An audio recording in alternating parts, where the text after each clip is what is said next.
Okay, then I would say let's get started. Welcome, everybody. Welcome to the closing event of the speaker series, Social Policy Unpacked, Exploring Pathways for Green and Digital Transitions. It's a series that is co-organized by DG EMPL and the ZOE Institute, and it's funded under the Horizon Europe program.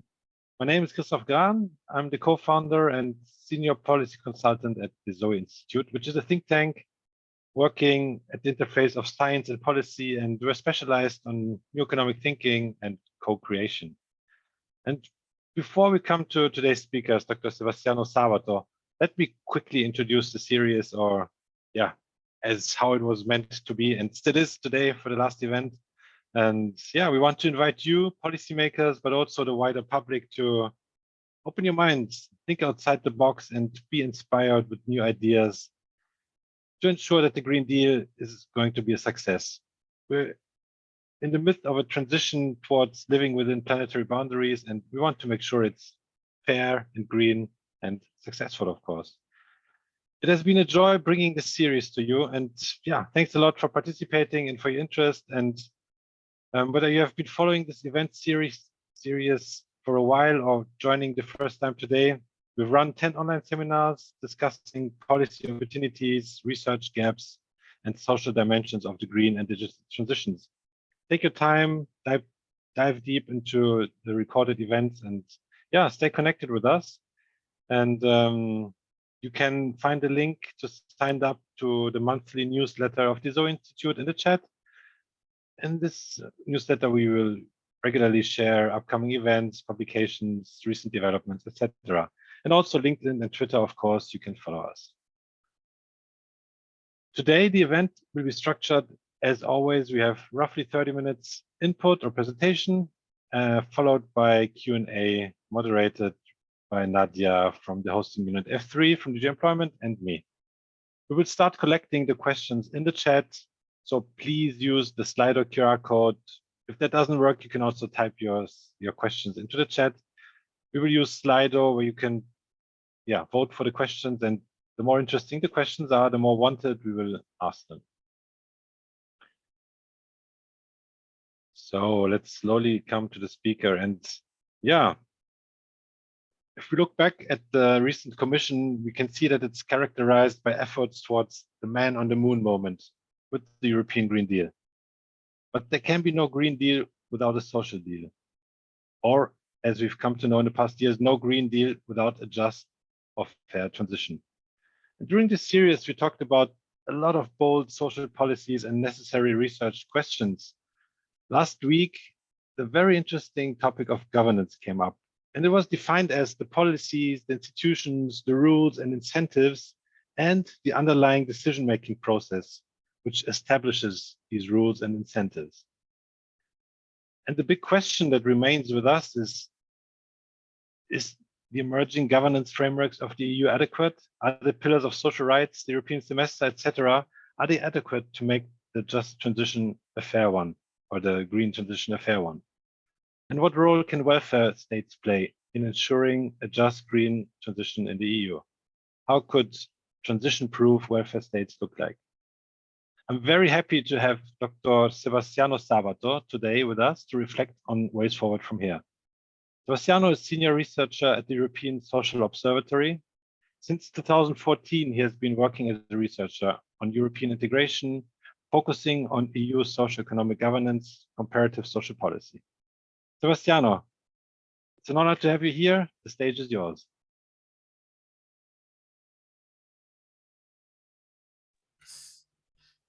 Thank you very much, Christoph. I'm going to share some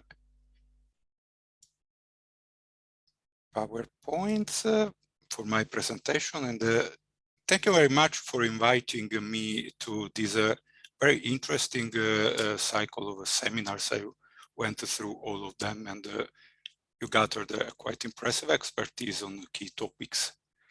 Today, I would like, as you anticipated, to reflect a bit on the EU and the just transition. What has the EU done so far to ensure a just green transition? I reflect a bit on ways to deepen and strengthen what I define as an emerging EU just transition framework. Into more details, I would just introduce with a couple of words on how the notion of just transition has been used in the European Green Deal and what could be the functions of the welfare state that the welfare state should play in order to ensure a just green transition. Then we go into a bit more details on the key elements and the initiatives of the emerging EU framework for a just transition, and the limitations and the challenges confronting these initiatives in order to sketch finally some elements on the way forward, kind of some suggestions for an agenda for both policymakers and stakeholders who should decide and elaborate policies, but also for researchers, because as we will see, ensuring a just green transition is also a challenge for the research community, integrating these two dimensions. And I will finally just provide some concluding remarks. I drew most of this presentation for a recent paper that we published at the European Social Observatory. So I'm also in depth with my co-authors, Professor Milena Bux and Josephine Vanilla. A paper that, interesting enough, was commissioned by the Belgian Federal Ministry for Social Security, that also shows an interest and a commitment towards these themes from some national administrations on the social side.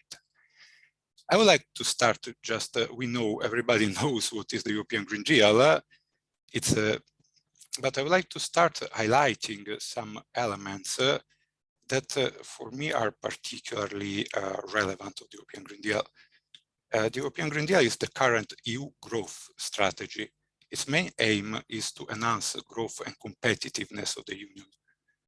But differently than the previous overarching growth strategies, such as the Lisbon strategy, the Europe 2020 strategy, in the European Green Deal, the fight against climate change and the objective of environmental protections are more at the center of this strategy in an unprecedented way, I would say.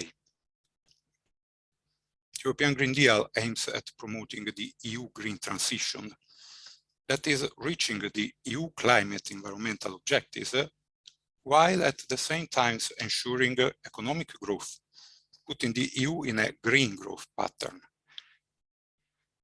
And the objective is, let's say, to conjugate in a synergic way economic, ecological, and social objectives.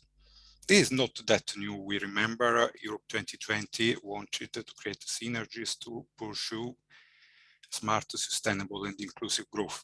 What is new in the European Green Deal is that there is an awareness that trying to achieve these objectives simultaneously, some trade-off might arise while trying to achieve these objectives simultaneously.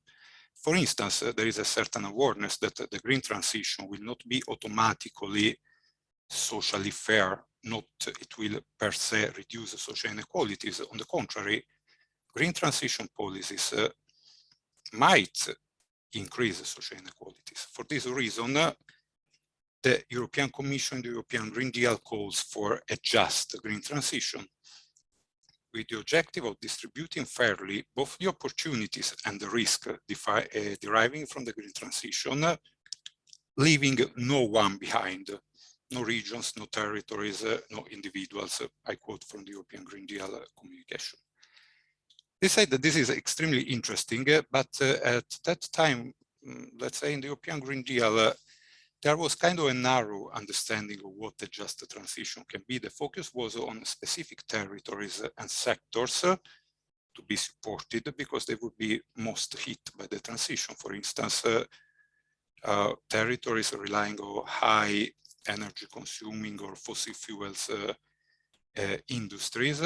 And there was a focus on only a few welfare policies, such as education and training, reskilling, to ensure a transition of the workers towards a different economic model. In the European Green Deal, it was a bit unclear what the role of the EU would have been when it comes to steering national welfare states in adapting to the challenges of the green transition. there was a reference, a bit vague, to the European Pillar of Social Rights as the reference framework to ensure a just transition for all, but no details on how the implementation of the European Pillar of Social Rights and the welfare state should adapt to ensure a green transition. You might know the European Pillar of Social Rights is a declaration of principles and rights proclaimed by EU institutions in 2017. It's 20 principles organized around 3 chapters: equal opportunities and access to a labor market, fair working conditions, social protection, social inclusion.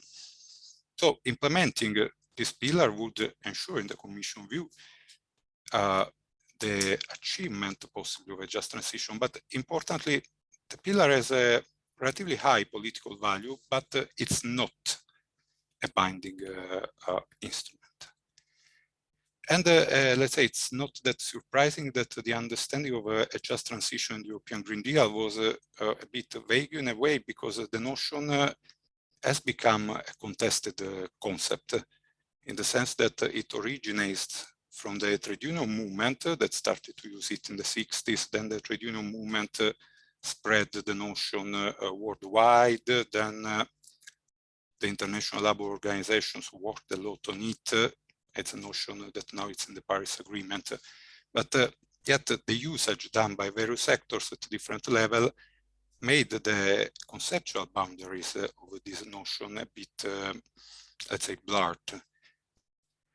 So I would like to say that in order to assess the EU framework for a just transition, with my colleagues tried to build a working definition that tried to take into account different dimensions of justice, distributional, restorative, recognitional, and procedural justice. And we define a just transition as the need to consider and address the possible uneven social implications of policies for the transition towards a more environmentally sustainable development model, and the need to distribute fairly the related costs and opportunities, ensuring a meaningful involvement of stakeholders and citizens in the making of decisions. On this basis, we tried a bit to figure out what functions traditional welfare states could play in order to facilitate a just transition. And we came out identifying, let's say, 4 functions that I'll shortly describe. Welfare states can be benchmarks for the green transition, in the sense that the principles and rights on which welfare states rely could act as a benchmark when designing and implementing green transition policies. For instance, let's say, when greening fiscal policies, moving taxes on more environmentally harmful goods and services, we should take into account principles of equity that are embedded in European welfare states in designing these policies. The green transition promises new green jobs, and it's okay, but we should take into account preoccupations related to job quality and so on. Second, welfare states as enablers of the green transition. On the one hand, social investment policies will play an important role in preparing the workforce to the transition. On the other hand, the welfare state itself, in particular welfare infrastructures, could be made more environmentally sustainable. For instance, initiatives to reduce carbon emissions and energy consumption of hospitals, schools, and other welfare infrastructure. Then welfare states as buffers in the green transition. We need the social inclusion and social protection policies, for instance, in the form of minimum income, minimum unemployment benefits, protecting also in a financial way citizens during the transition. And finally, an important role of the welfare state could be to build a consensus on the transition and manage the related conflict. Here, a key role could be played by traditional welfare state institutions, such as social dialogue structures, but also by civil dialogue. On this basis, we tried to to assess a bit where we are with this EU framework for a just transition. That is a series of EU policy orientations and instruments for the implementation of the European Green Deal, aimed at ensuring that the EU and its member states exploit the opportunities deriving from the green transition, but also address and cushion the related social challenges. Important elements of this EU Just Transition framework are initiatives such as the Just Transition Mechanism and the Just Transition Fund. The Just Transition Fund is a 17.5 billion worth financial support from the Union in the period between 2021 and 2027 to specific regions particularly affected by the transition. Some elements of the Recovery and Resilience Facility contains socio-ecological policies. The recently approved Social Climate Fund, but also non-binding instruments such as the Council recommendation on ensuring a fair transition towards climate neutrality. These, in our view, are key elements, key building blocks of such a EU framework for a just transition. Looking at these initiatives from a welfare state perspective and the four functions I described before, we can notice that what I defined as the benchmarking and enabling functions are quite strong in this framework, at least reading the regulations on which are based the various instruments. There are a lot of initiatives, for instance, in order to make sure that vulnerable groups have incentives when it comes to improving energy efficiency of buildings. There are a lot of initiatives that concern training and upskilling for the green transition. The role of a social and civil dialogue and the welfare state as consensus building conflict management tool is a bit less strong. I will come back on this later.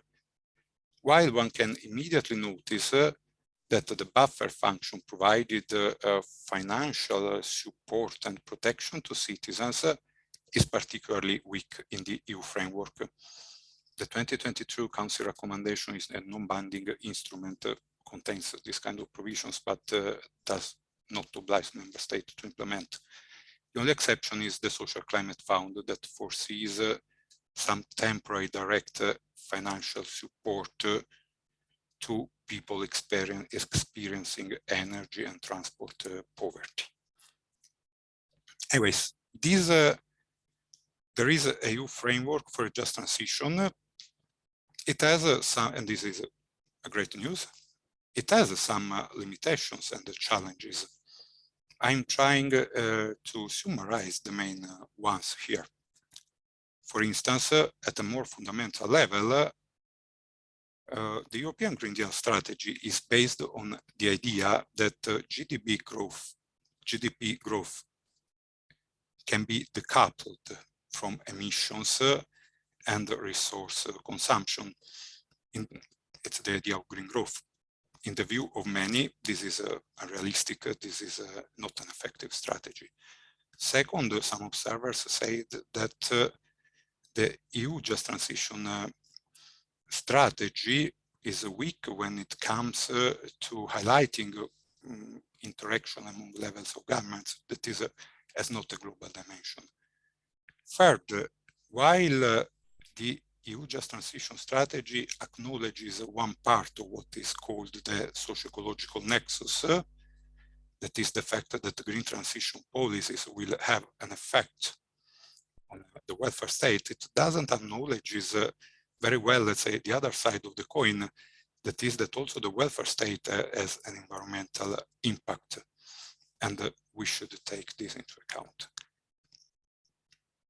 Fourth, the idea is to achieve synergies between economic, environmental, and social objectives.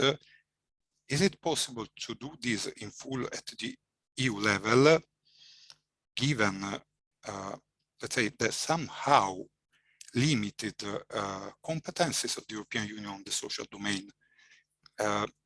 Some observers have pointed at the fact that pursuing a just transition at the EU level, combining green and social objectives would be difficult because the social dimension of the Union is weak.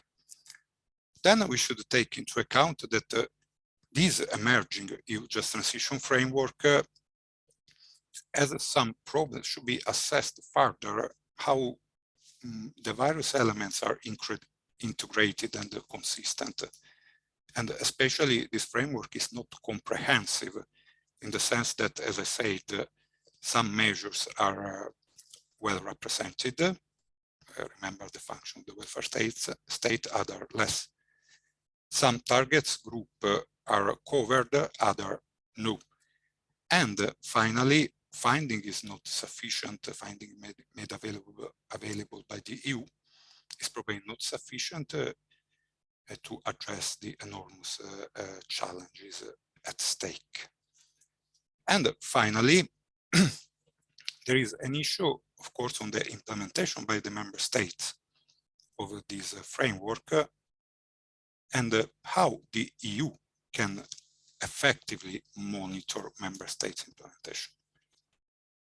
So, considering these challenges and limitations, I would like to suggest 3 ways forward on which I think we should reflect in order to address some of these limitations.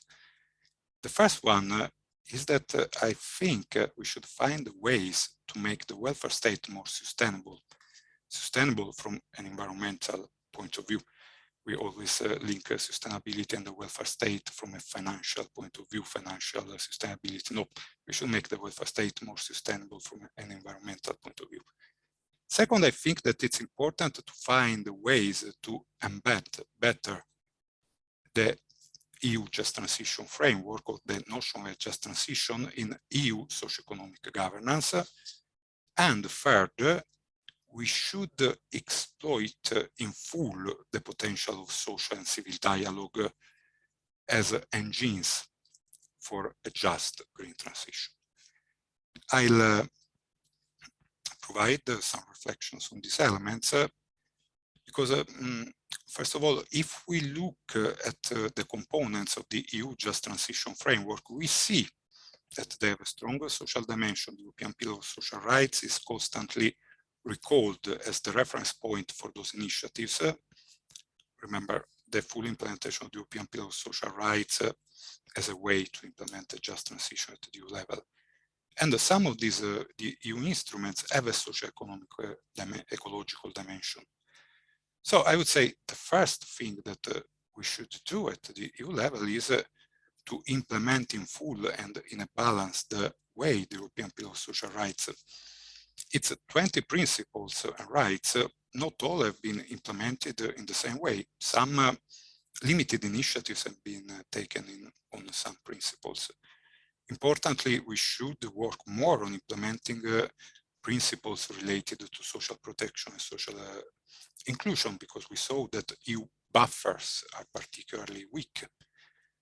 We should experiment on insurance-based solutions for climate, environmental degradation-related risk. This is the new risk. However, we should wonder, would this full implementation of the European Pillar of Social Rights, will it be enough to fully address the socio-ecological nexus, to make the welfare state more environmentally sustainable?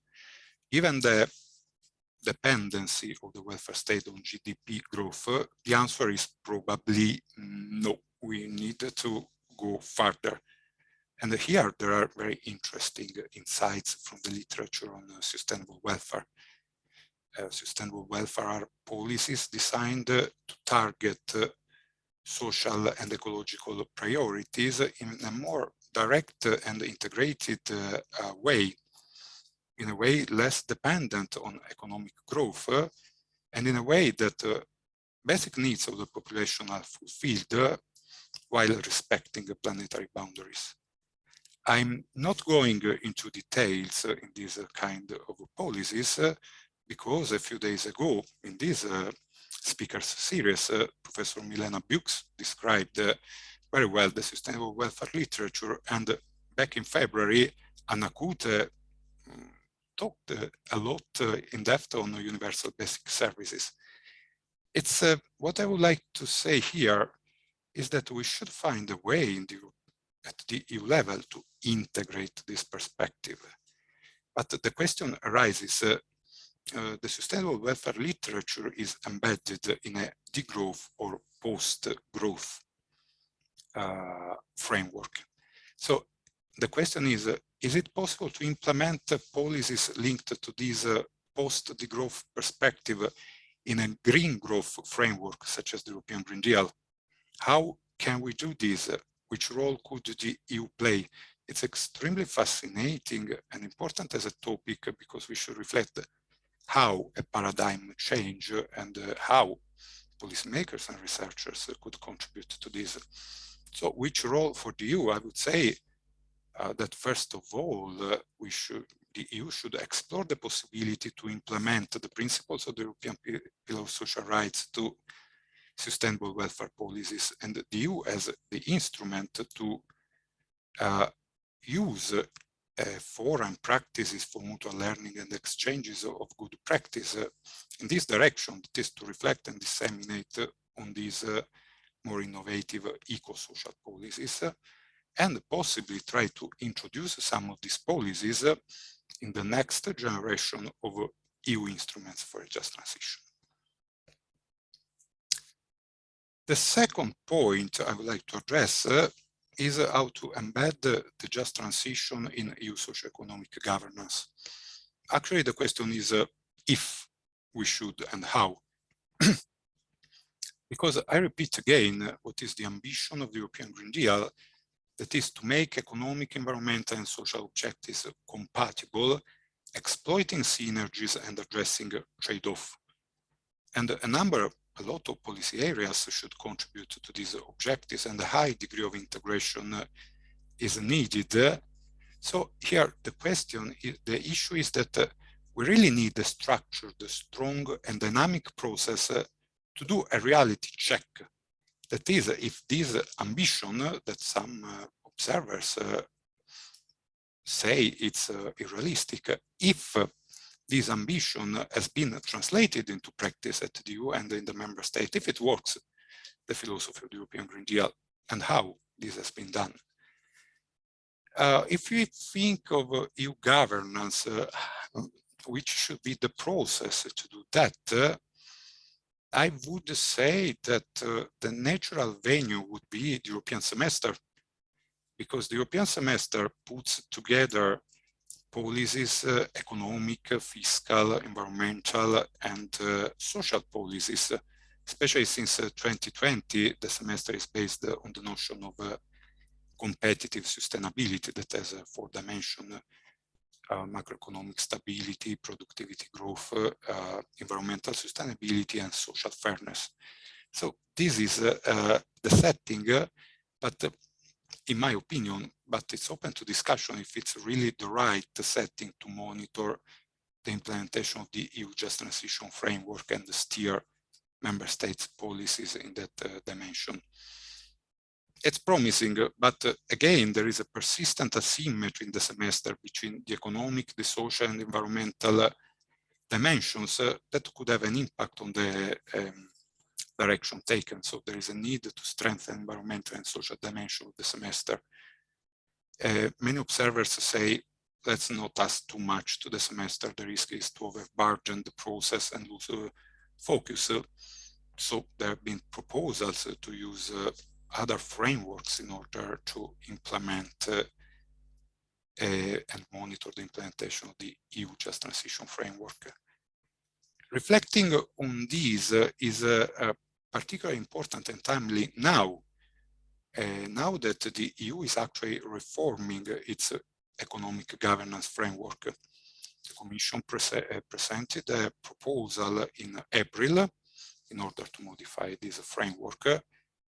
And we should assess that proposal in order to understand if the new economic governance framework will facilitate or it will further constraining the pursuit of the objective of a just green transition. I don't want to enter into detail on this, but from my analysis, there are both lights and shades. In the new governance framework, the main objective is still to strengthen public debt sustainability and promoting growth. But on the other side, the European Green Deal, the European Pillar of Social Rights are formally recognized as common priorities of the Union. Let's see, it's a matter of procedures, but it's also a matter of hierarchies among objectives. We need further reflection on this. However, while I'm convinced that in a way or the other, the European semester EU socio-economic governance is the framework where a just transition perspective should be pursued, we should know how. We should wonder if we have the right analytical tools to do that, because the semester is a process that is based in a delicate, on a delicate balance between political priorities and evidence-based policy making.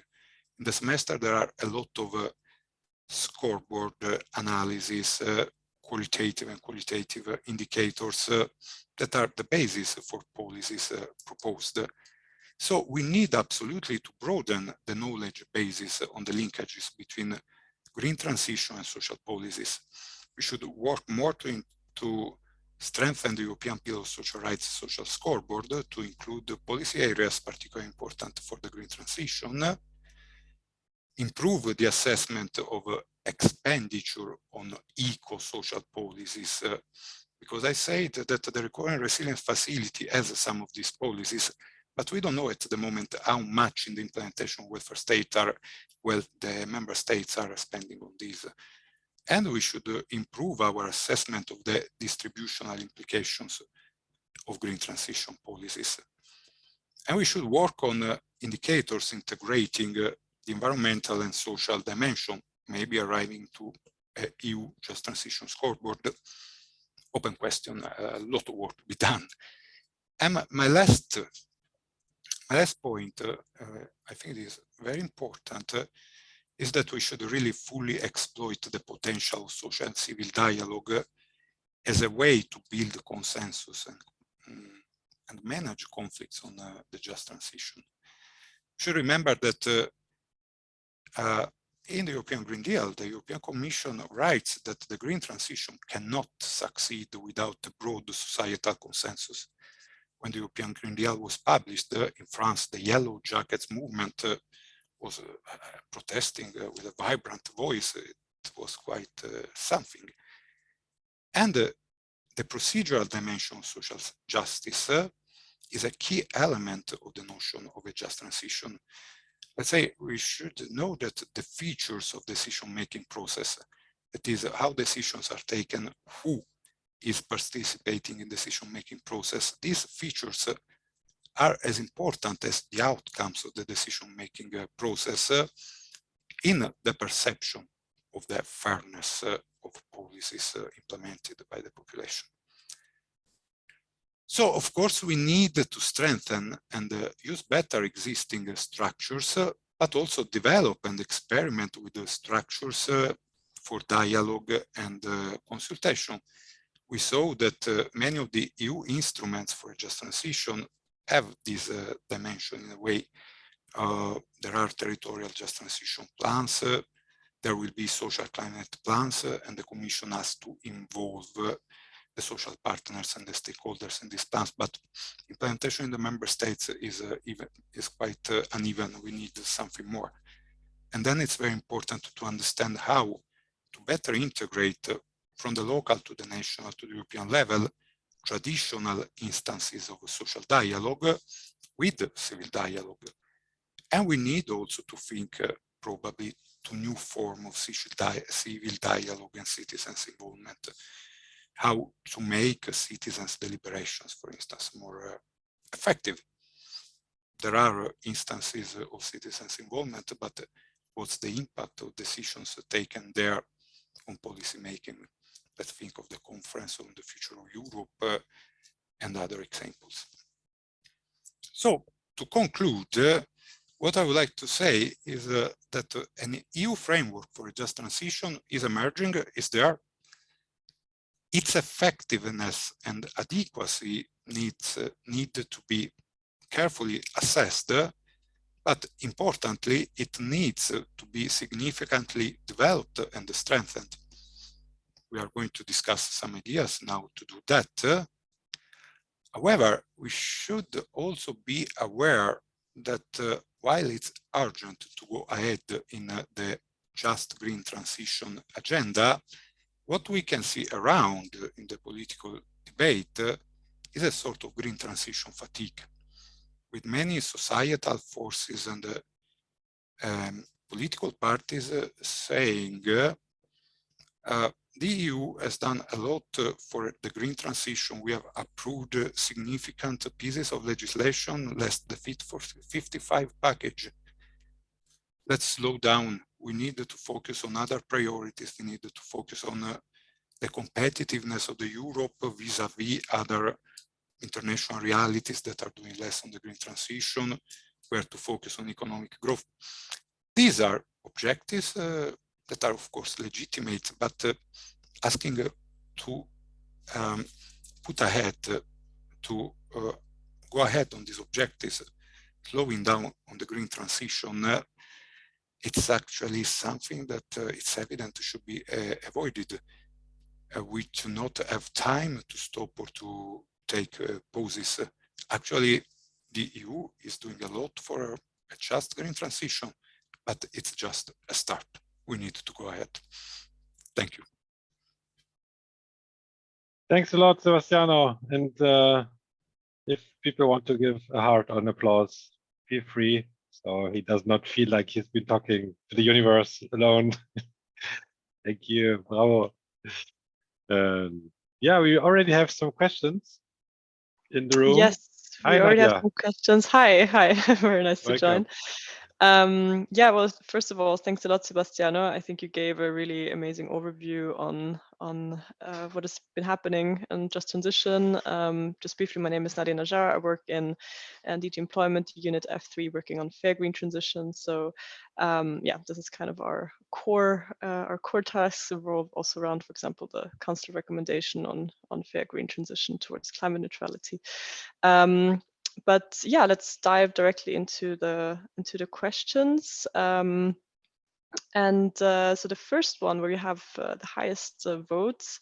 I mean, you said in the end that there is some Green Deal fatigue, but also that the social dimension needs to be strengthened at EU level. And here we have someone asking, do you think that integrating social policy deeper into the European semester is realistic? Or would it rather need some member states that take the lead with pilot projects of trial and error?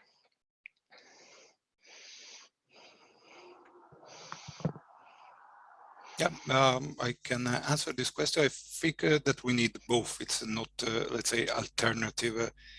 Of course, the national level has a key role, and the member states should experiment on these more integrated perspectives, not only at the national level, but also at the local level, because there is a really a big potential for innovation. But at the same time, this agenda should be put forward at the European level, and I think it should be put forward and fully integrated in EU economic governance, because especially for some member states and in some circumstances, what is possible to do or not to do from a budgetary perspective is linked to EU orientations coming from the semester. That's what I say. This is the whole debate that we are going now. How is it possible to conjugate fiscal discipline with investment in key objectives, such as the implementation of the European Pillar of Social Rights of the European Green Deal? And it's the debate that is going on nowadays on how to do this. how member states should reduce their fiscal, their public deficit, at what pace, what could be allowed under the EU economic governance framework. The EU does, I think, in promoting this kind of integrated policies, two functions. First of all, it's a great venue in order to elaborate new policies, but also with the mutual learning program and so on, to discuss these and disseminate. But the EU should also allow, through EU economic governance, the member states to go ahead on this agenda, and to make sure that the member states that are willing to do so have enough margins for maneuver to pursue this kind of policies. Okay, so I hear that it's definitely both levels that it is needed. There's another similar questions in a role to the implementation of social policies. I mean, you already mentioned that as well, that the competencies regarding to social policies are limited at EU level. So the question is, sometimes you hear this is not the role of the EU or not within its remit when talking about social policy. What is your response to that? Who should take the lead, or how can, despite these challenges, also the EU take the lead? Well, the objective is not to harmonize social policy at the EU level. There are various degrees of intervention from the EU, for instance, on minimum wages. The EU has recently published a directive that is kind of a strong legislative initiatives on minimum income, that there are less competencies, even if there is a debate, only a recommendation trying to make a bit, to provide a framework to the member states. The point is that it's a bit tricky, and I have a tendency to go back always to the issue of the EU economic or socio-economic governance, because there it's evident that you cannot just distinguish, this is a national competence, social policy, this is a EU competence, and the EU should not enter at all in what is national competences in some domains of social policy. It does not really work like this. We have seen with the European semester that recommendations and the pressure on member states' policies come from that process. Also on social policies domains that are a competence of the member state. For instance, by treaty, the organization of healthcare policies is a national competence. Yet, EU socio-economic governance over the years have dealt with that. There have been recommendations to the member states on their healthcare system, on watching the financial sustainability, and so on. So I would, my point is that with a closer EU integration, it's a bit difficult to do a clear divide between what is only national competence and the EU should not enter at all, and the other way around. We should find middle ways. And there are also recent interesting evolutions. I mentioned the Social Climate Fund. The Social Climate Fund also foreseen that that money can be used by the member state to provide temporary direct financial support to households. This is, for instance, something that never happened at the EU level. With the cohesion policy, for instance, you cannot use EU funds for that purpose, direct income support. Here, it's in a way happening, and it's another way to see that sometimes these boundaries between competencies are not so clear-cut.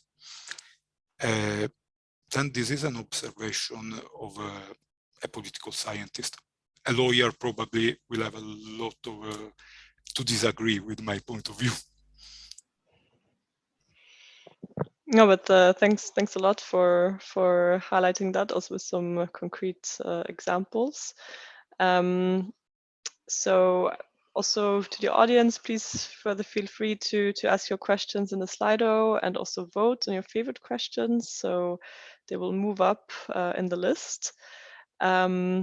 So the next question I have on my list, well, going back to what you said about the challenges of this Green Deal fatigue, and that's yeah, there also seem to be some more conservative forces who start rejecting proposals from the European Green Deal. The question to you is, how would you argue in a more conservative setting and make your point that we need a just transition and more ambitious, more ambitious proposals for just transition, as you said? Well, frankly speaking, I would not argue that we need a green transition, in the sense I don't need to present further arguments on why we need to go ahead with the green transition agenda. This is a science that has provided enough argument on the disaster and the collapse we are going ahead if we don't reverse trends, not only on climate policies, but also on the other key planetary boundaries we are crossing. I think that the debate if we need a green transition or not, for me the answer is quite evident: yes, and urgently.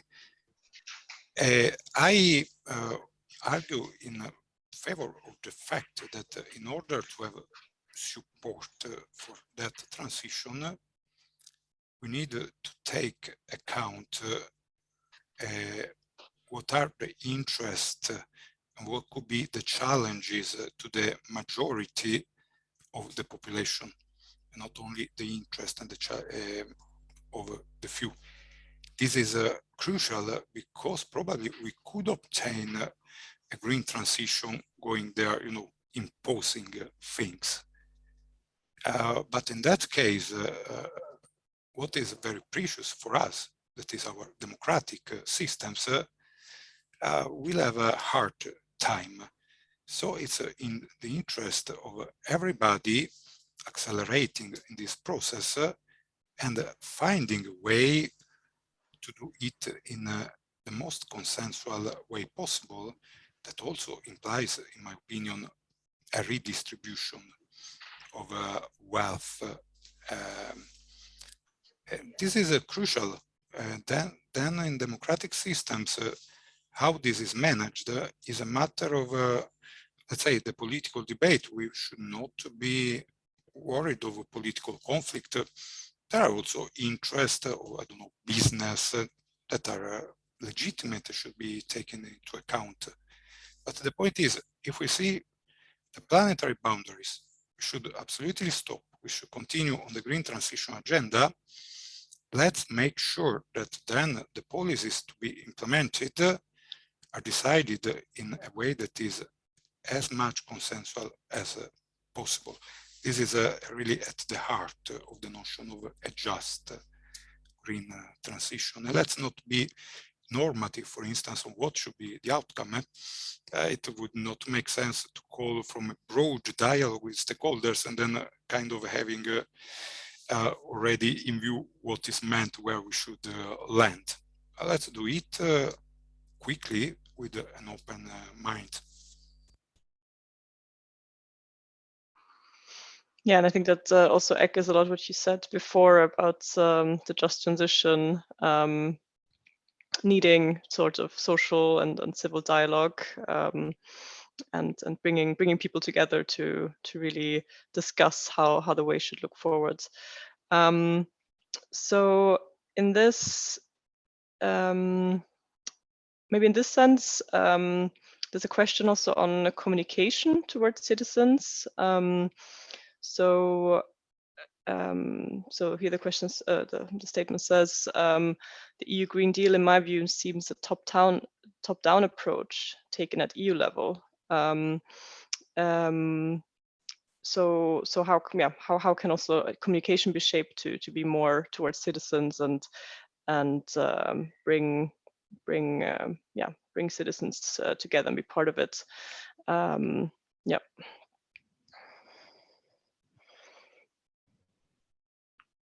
It's a EU policy and strategy, the European Green Deal, so it comes from the EU level.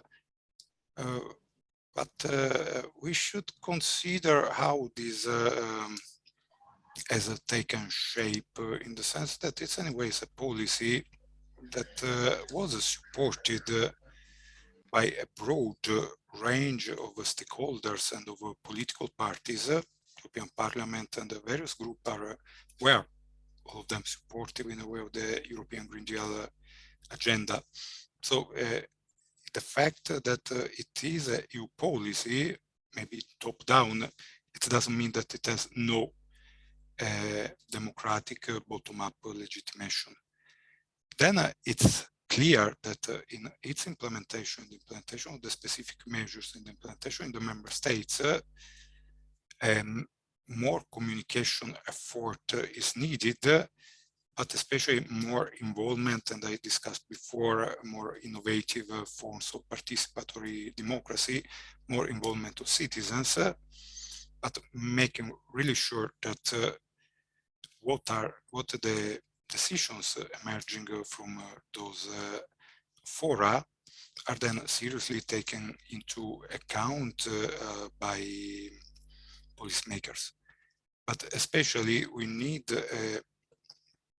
honest communication from public authorities to citizens on what is, let's say, the cost at stake and the risk at stake in not going ahead with the green transition agenda, because it's true that it's a lot, it's a burden for many citizens, for many business and so on. But we should be clear of what will be the consequences for all of us of not going ahead.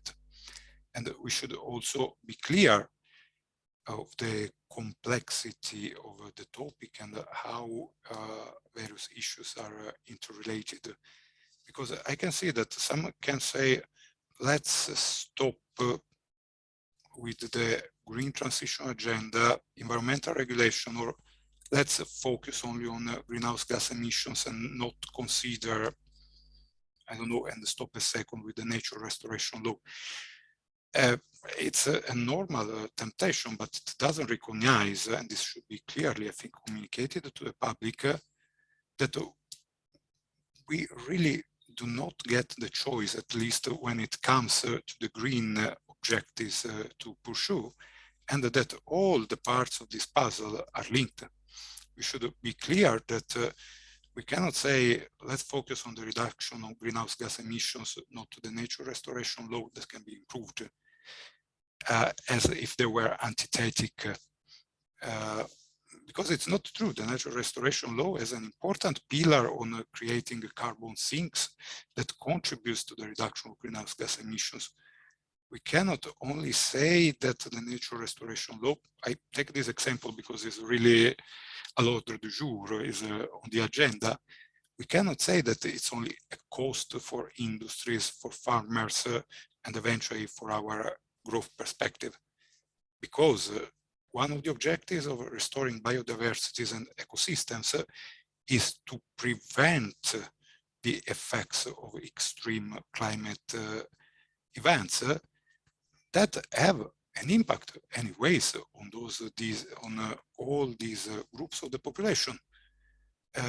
You cannot say that, let's say, restoring the nature to that extent, we cannot do this because we take land from farmers, and not doing this, there will be a flood, anyways, a terrible one that destroys that land. You cannot say that it's too expensive, while in case of extreme events, the state will spend even more. I think that I really agree on the fact that we need better communication on the policies, but especially why these policies are being implemented and proposed.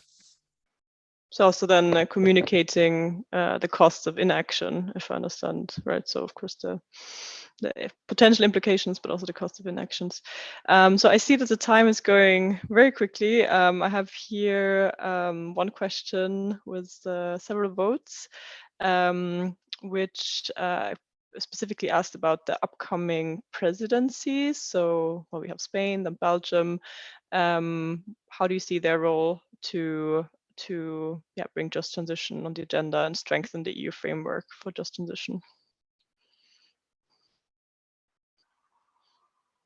Or what could they do to do that? Yeah, the next three the next three presidencies are obviously key presidencies, the Spanish, the Belgian, and then the Hungarian, because they are the last three presidencies before the next European elections.